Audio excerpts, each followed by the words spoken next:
Hi everyone, welcome back to the channel. Today we're diving into a powerful character study on Eleanor Young from the film Crazy Rich Asians. While the movie dazzled audiences with its lavish sets, extravagant parties, and high-fashion drama, at the heart of it lies a woman whose strength doesn't come from her wealth, but from her deep love, principles, and quiet resilience. Eleanor is often seen as stern and intimidating, but there's so much more behind that composed exterior. This video will explore Eleanor not just as the formidable matriarch of the Young family, but as a woman navigating the complexities of tradition, motherhood, and identity. This is Darcy from Ladies First. Watching women in movies. Here, we empower women by reviewing and discussing films that highlight their stories, struggles, achievements, and the impact they make both on-screen and beyond. Let's get into it. At first glance, Eleanor Young may seem like the archetypal antagonist in Crazy Rich Asians. She's the elegant, poised, and judgmental mother who gives Rachel Chu, the protagonist, a hard time. But Eleanor is no villain. She's a woman raised in a world of tradition, where family honor, sacrifice, and reputation come before personal desires, and that's where her strength lies.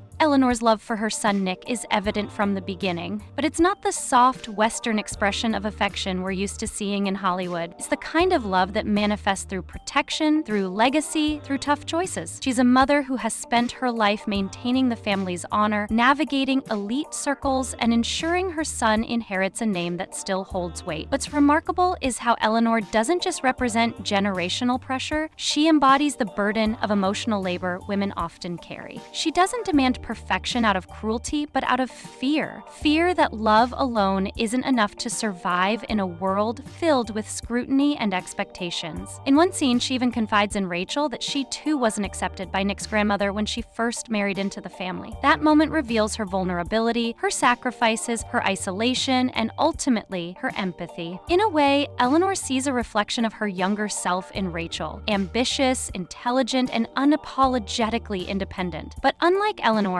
Rachel grew up with the freedom to choose love over legacy, and that contrast challenges Eleanor's entire worldview. The turning point in the film comes when Rachel doesn't fight back with aggression, but with grace. Instead of playing by the family's rules, she reclaims her worth in the game of mahjong, a scene layered with symbolism. Rachel shows that she's not trying to take Nick away, but is choosing to step back so he won't have to choose. That act of selflessness is what ultimately earns Eleanor's respect. In the end, Eleanor's decision to give Rachel her blessing isn't a surrender, it's a transformation. She chooses to open her heart, breaking a cycle of cold tradition, and it's a deeply powerful moment of growth. Eleanor Young's story is a reminder that strength comes in many forms. It's not always loud or obvious. Sometimes it's found in sacrifice, in upholding your values even when the world misunderstands you, and in learning to evolve while holding on to what matters most. Eleanor represents a generation of women whose power is often overlooked because it doesn't fit into modern molds. But her strength is real. Her journey from guarded matriarch to open-hearted mother shows that even the most deeply rooted beliefs can shift when love leads the way. This character challenges the narrow definitions of female power. She's not the heroine in the spotlight, but she holds the weight of legacy, loyalty, and love, balancing them all with immense grace. So what did you think of Eleanor Young? Was she too harsh, or do you see her strength in a different light now? Let's keep the conversation going in the comments. I'd love to hear your thoughts. If you enjoyed this deep dive, don't forget to like the video, subscribe to the channel, and hit that bell so you don't miss out on more stories of strong women in film. Again, this is Darcy, and you're watching Ladies First, watching women in movies. See you in the next one.